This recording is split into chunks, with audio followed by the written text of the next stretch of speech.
I want to urge that you get out of the waiting room and meet us at the top.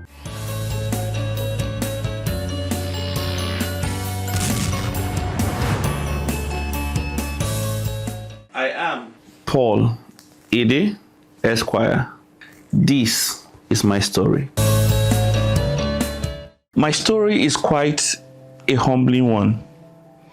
It's a story of a child who has been blessed of God, moved from grass to grace and more grace and more grace. I know that oftentimes people tell their stories and it is a story of beauty. It is a story of how life has been rosy from the onset, but mine wasn't same. This is that little boy who was a barracks boy. And of course, when dad retired and went to settle in Otukpo, we followed him to Otukpo and attended Norcross Primary School and went to Government Secondary School Otukpo, went to Benue State University, and all through my academic years, God has seen me through. For instance, in primary school, I recall back then that as much as we didn't have much as a family, I was amongst the first, second, third, fourth best students in primary school. I recall that we have these two brothers, Sunday Omadachi and Friday Williams. Both of them, one will come first, the other will come second. Then one of our friends, then I think Jude Oguke also, will come third, I will come fourth. And we kept interchanging, but we never came first, second. In fact, it was the exclusive preserve of these brothers. So one of those occasions when I came first, they almost killed themselves. It was as if it was an unbelievable feat. And that for me was a high point in primary school. Then of course, in secondary school, quite a lot of things I can recall. For instance, I wanted to be a science student. But for some weird reasons, while in primary school, we had this neighbor who would call me Barrister Paul Barrister. And sometime back, many years back, when I went after graduating, I think from the university I still saw where he wrote Paul Barrister with very sweet handwriting. And fast forward to secondary school, in my gestury, I wanted to be a science student. And I made frantic efforts. But when our junior school certificate exams were released, I failed 2 subjects. And those were the subjects that could have made me become a science student. And these subjects were inter-science and agri-science. Fast forward to when I wrote WAEC, I still failed 2 subjects, biology science and agri-science. Then I gave up that I was never meant to be a medical doctor. Maybe someday I might become an academic doctor, as a case may be, or even a honorary doctor. But I think the high point for me in secondary school was the fact that when it was time to register for WAEC, my dad, who was a retiree then, did not have sufficient funds to be able to meet that need. And if my memory serves me right, I was at the point even advised that even if I don't write this year, I could write the next year. But I kept faith, especially one of my closest friends then, John Ojo, who incidentally is also a lawyer today, would ask me, how far? You don't get the money, you don't pay. And I kept assuring him that I go pay. Then God used one of my senior friends, Williams Agiela, to assist with the payment of my WAEC fee. I think about 2,000 then. How he got the money, because he was in the university at that point. He raised the money and I was able to pay and wrote WAEC, passed at least with the minimum required credits, including English, literature, and I had a pass in mathematics, which were actually the exact requirement I needed to study law. But that point in time changed my orientation about giving back. Because from someone who I least expected to be able to reach out to me the way and manner that Willis did, it changed my entire trajectory of working hard to raise men and women as much as lies within my capacity. I've come to believe that when God raises you, it is not for you to raise your shoulders and gallivant around as if you own the entire world. No, it is for you to raise men and women, make them better than you met them. So it is pursuant to this that I began my life or my sojourn into who I became today. I went to College of Advanced and Professional Studies. From there, wrote JAMB, got admission to study law at the Benue State University. And year in, year out, kept clearing my papers, no carryover, and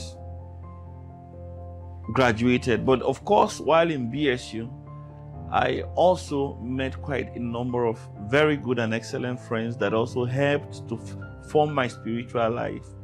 I became born again in this university and became the president of the Law Students Fellowship of Nigeria, a two-time president, two-time national executive member of the Law Students Fellowship of Nigeria. And I also recall back in the university that God also used quite a number of friends to help me. I remember in my 100 level, I got accommodation after balloting.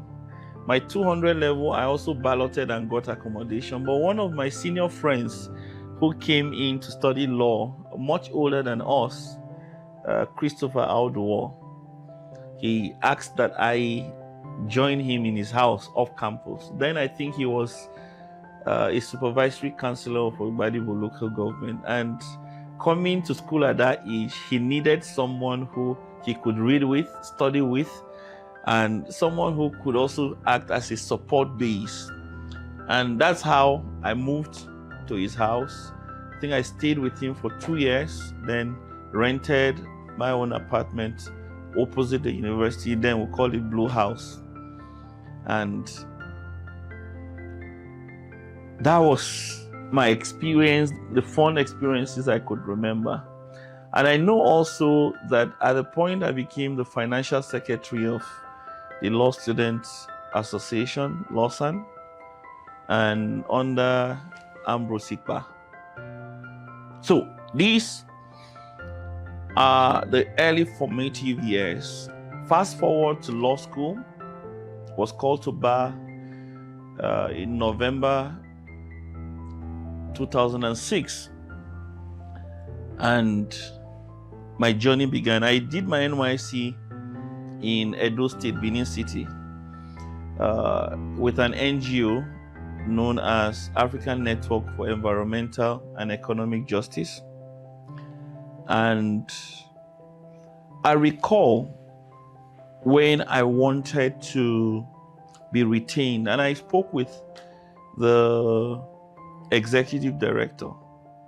And of course, I asked clusters of questions as to how I can become successful and all that. And he said something to me. He said, look, Paul, the fact that you studied law does not mean you must practice law. It is just a baseline for you to have, to climb to wherever you want to be in life. And I recall him also telling me that you can even choose to go into agriculture. You can choose any endeavor, that you can use that as a platform to build your life. So when called to bar, I recall I wanted, the first law firm I ever worked, the owner of the firm told me that, look, Paul, I cannot pay you. You can't pay a lawyer.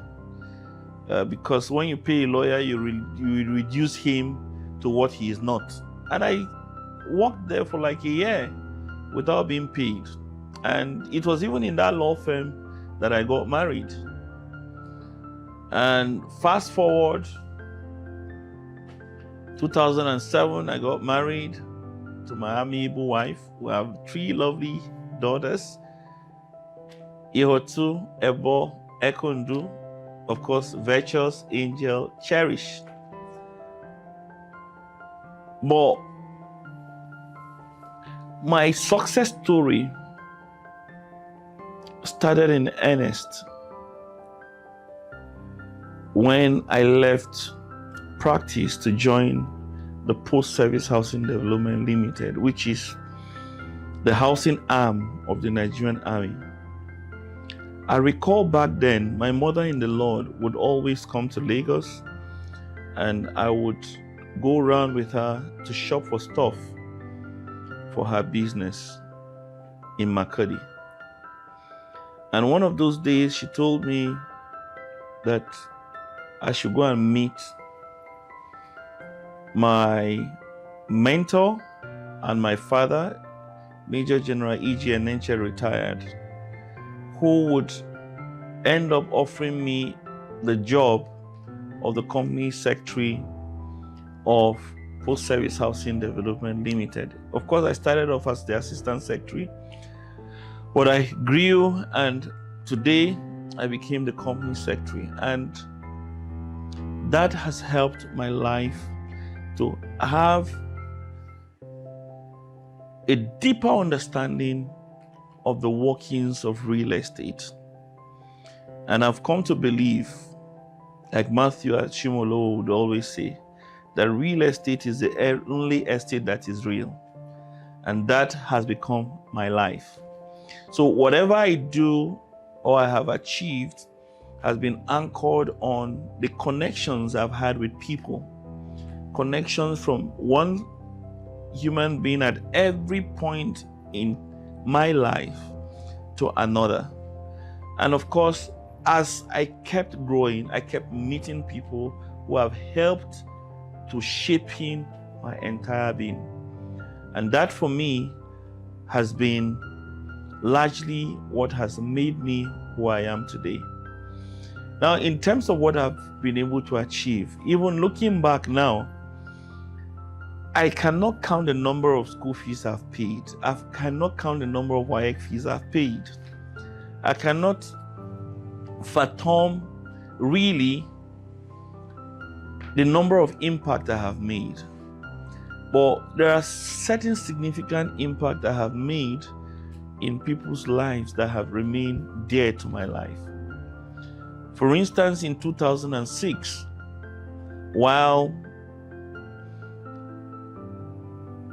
I think 2016, during the Agatu massacre by Edeh, I recall I championed that cause.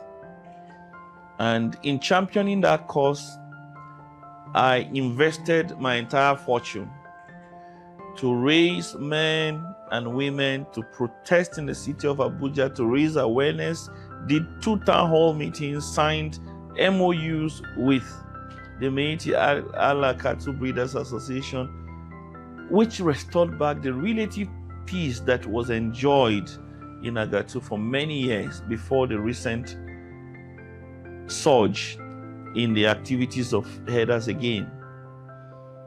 For me, that is one impact that is dear to my heart. The other significant impact I can really think of is in 2020, when my street and the entire Zone HB community in Otukpo did not have light for more than 3 months. And the reason was JETCO could not give or bring in the transformer to the area. And the transformer I grew up with, one very old dilapidated transformer, was still the transformer they kept managing. So God used me to build a brand new substation which I donated.